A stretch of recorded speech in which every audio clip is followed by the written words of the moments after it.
स्वर्ग का हकदार कौन है? राजा, व्यापारी, पंडित या मजदूर? राधे राधे मित्रों, आप सभी का स्वागत है ज्ञानपूरक चैनल में। दोस्तों, आज की कहानी बहुत ही ज्ञानप्रद है, तो आप सभी कहानी को अंत तक अवश्य सुनिएगा, क्योंकि दोस्तों कहानी के अंत में ही पता चलेगा कि स्वर्ग का असली हकदार आखिर था कौन। तो दोस्तों, आप सभी का ज़्यादा समय नष्ट ना करते हुए हम सीधे कहानी पर आते हैं। एक बार की बात है, स्वर्ग के द्वार के सामने 4 लोग एक कतार में खड़े हुए थे, जिसमें से पहला राजा था, दूसरा एक पंडित, तीसरा व्यापारी और चौथा एक मजदूर था। चारों स्वर्ग के द्वार पर खड़े हुए थे और स्वर्ग के द्वार कब खुलेंगे और उसमें किसे प्रवेश पहले मिलेगा, यही सब सोच रहे थे। तो पंडित जी ने कहा, यह दरवाजा कब खुलेगा और किसे पहले प्रवेश इसके अंदर मिलेगा, पता नहीं कौन है वह भाग्यशाली। तभी राजा ने बोला, अरे किसे क्या मिलेगा प्रवेश? मुझे मिलेगा, क्योंकि मैंने अपने जीवन काल में बहुत ही अच्छे कर्म किए हैं, तो स्वाभाविक है मुझे ही प्रवेश पहले मिलेगा। तो इस पर पंडित जी ने कहा, मैंने तो सारा जीवन प्रभु भक्ति में ही व्यतीत किया है, पता नहीं कितने जनों का उद्धार अपने यज्ञ द्वारा किया है, तो मेरे ही लिए खुलेंगे इसके द्वार। पंडित जी की बात सुन व्यापारी भी बोल पड़ा, अरे भाया, तो हमने क्या किया है? हमने भी सारे जीवन में बहुत धन कमाया है और उस धन से कितनों की सहायता भी की है, इतने पुण्यों के परिणाम स्वरूप मुझे ही प्रवेश मिलेगा।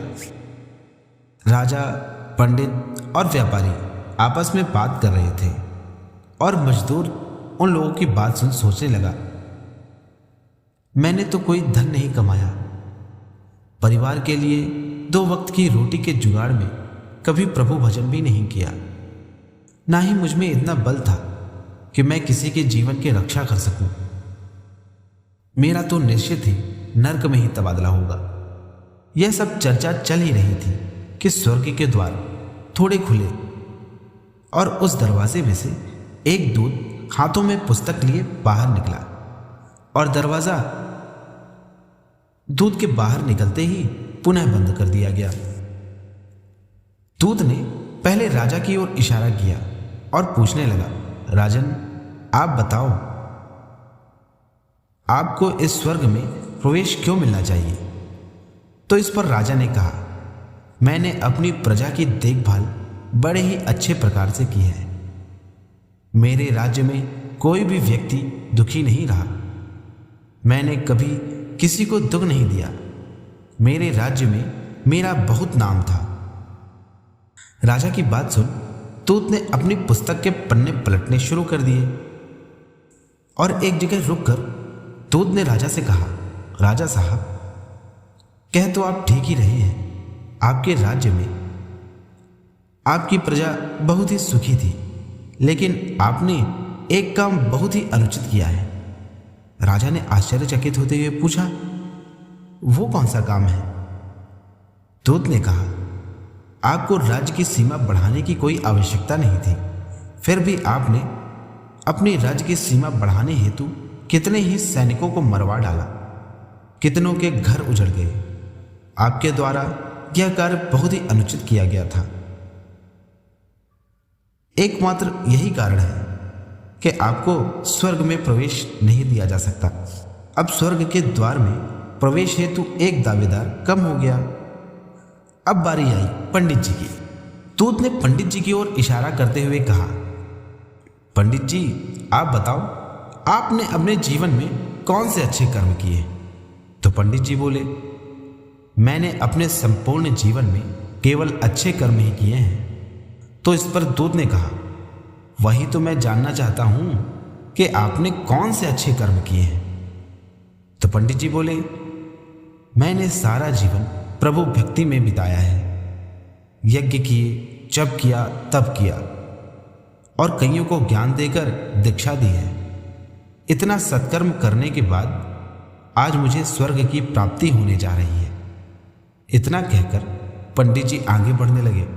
दूत ने उन्हें रोकते हुए बोला, अरे पंडित जी, जरा ठहरिए तो, जरा मैं अपनी पुस्तक में देख लूं कि क्या सत्य है। और दूत पुस्तक के पन्ने पलटने लगा। कुछ देर बाद दूत बोलता है, पंडित जी, कह तो आप भी सत्य ही रहे हैं, किंतु आपने जो ज्ञान दूसरों को दिया, जो अच्छी बातें दूसरों को बताई, उनका अनुसरण स्वयं कभी नहीं किया। जब तब भक्ति यज्ञ दूसरों को ज्ञान देना तब सफल माना जाता है जब स्वयं उस पर अमल किया जाए। केवल भक्ति कर लेने से कुछ नहीं होता। इसलिए पंडित जी, मुझे क्षमा कीजिएगा, आप भी स्वर्ग में प्रवेश नहीं कर सकते। दोस्तों, अब बारी आती है व्यापारी की। दूत ने व्यापारी की ओर इशारा करते हुए पूछा, महाशय, आप बताएं, आपने कौन से अच्छे कर्म किए हैं? तो व्यापारी कहने लगा, मैंने ढेर सारा धन कमाया है और उस धन से कई लोगों की सहायता भी की है। मैंने कईयों मंदिर बनवाए हैं, निर्धनों को धन देकर उनकी सहायता की है और पुण्य किया है, तो मैं ही स्वर्ग में जाने योग्य हूं। व्यापारी की बात सुन दूत ने फिर से पन्ने पलटने शुरू कर दिए और फिर व्यापारी से बोले, तुमने धन कमाया, दान किया, किंतु जो धन तुमने कमाया वह दूसरों को लूट कर कमाया, वस्तुओं में मिलावट करके धन कमाया और उसी धन से मंदिर बनवाए हैं, दान किए हैं। जो धन तुमने कमाया वह निस्वार्थ भाव से नहीं कमाया। इसीलिए व्यापारी, तुम्हें भी स्वर्ग में प्रवेश नहीं मिल सकता। राजा, पंडित और व्यापारी की हालत देख मजदूर ने सोचा कि इतना अच्छा कर्म करने के बाद भी इन लोगों को स्वर्ग में प्रवेश नहीं मिला, तो मुझे कैसे मिलेगा? मैंने तो अपने सारे जीवन में कुछ भी अच्छा नहीं किया। यही सोचकर मजदूर ने कहा, हे भगवान, मैंने तो अपने जीवन में कुछ भी अच्छा नहीं किया, ना ही दान किया, ना ही मंदिर बनवाए और ना ही कभी पूजा करने के लिए मंदिर गया। मेरे पास तो समय ही नहीं था कि मैं यह सब कर सकूं। इसलिए हे भगवान, मेरे लिए इतना कर दें, मैं द्वार के बाहर से ही जाकर देख लूंगा स्वर्ग कैसा है, क्योंकि मेरे भाग्य में तो नरक ही लिखा है, स्वर्ग तो मुझे कभी नहीं मिलेगा। मजदूर की बात सुनकर दूत ने कहा, फिर भी तुम मुझे बताओ, तुमने कुछ तो अच्छा कार्य किया होगा। मजदूर ने कहा, भगवान, मेरे पास समय ही कहां था कि मैं कुछ अच्छा कार्य कर सकूं, दान धर्म पूजा पाठ कर सकूं। मेरा सारा समय तो परिवार के भरण पोषण में ही गया। मेरे वृद्ध माता पिता की सेवा में ही मेरा सारा समय गया, तो मैं स्वर्ग की इच्छा कैसे कर सकता हूं? मजदूर के इतना कहने के बाद दूत ने फिर से पन्ने पलटने आरंभ कर दिए और मजदूर से पूछने लगा, कुछ तो अच्छा काम किया होगा तुमने, एक बार फिर से याद करो कि तुमने क्या अच्छा कर्म किया है। तभी मजदूर ने कहा, हे भगवान, एक बार मैं सारे दिन काम करने के बाद शाम को भोजन करने के लिए बैठा ही था कि मेरे सामने एक भूखा कुत्ता आ गया।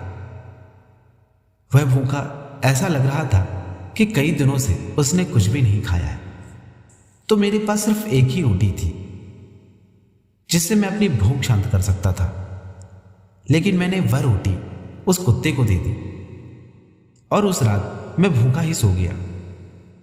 मेरी नजर में केवल यही एक अच्छा कर्म था जो मैंने किया था। मजदूर की बात सुनने के बाद दूत ने पुस्तक में अच्छे से देखा तो मजदूर की बात बिल्कुल सत्य थी और दूत उन सभी से कहने लगा, आप चाहे कितना ही धन कमा ले, कितना ही दान कर ले, कितनी भी किसी की सहायता कर ले, यदि वह कार्य आपने निस्वार्थ भाव से नहीं किया है तो यह सब कार्य कभी काम नहीं आता। आपके द्वारा केवल एक निस्वार्थ भाव से किया गया कार्य ही आपको स्वर्ग का अधिकारी बनाता है। इसीलिए हे मजदूर, तुम ही स्वर्ग में प्रवेश करने लायक हो, क्योंकि तुमने भूखे को खाना खिलाया है और भूखे को निस्वार्थ भाव से भोजन कराना और भूखे को निस्वार्थ भाव से भोजन करवाना सबसे पुण्य का काम होता है। और इतना कहकर बड़ी ही धूमधाम से उस मजदूर का स्वर्ग में प्रवेश करवाया गया। दोस्तों, हम चाहे कितना भी अच्छा काम कर लें, उसमें हमारी कोई लालसा है तो वह काम कभी भी सफल नहीं हो सकता। अगर झूठ बोलकर धन कमाया हो तो वह भी किसी काम का नहीं रह जाता। इसीलिए मेरे दोस्तों, जब भी आप कोई कार्य करें तो पूरी सेवा भाव निष्ठा से करें, क्योंकि आपके द्वारा किया गया एक निस्वार्थ भाव से कार्य आपको स्वर्ग दिला सकता है।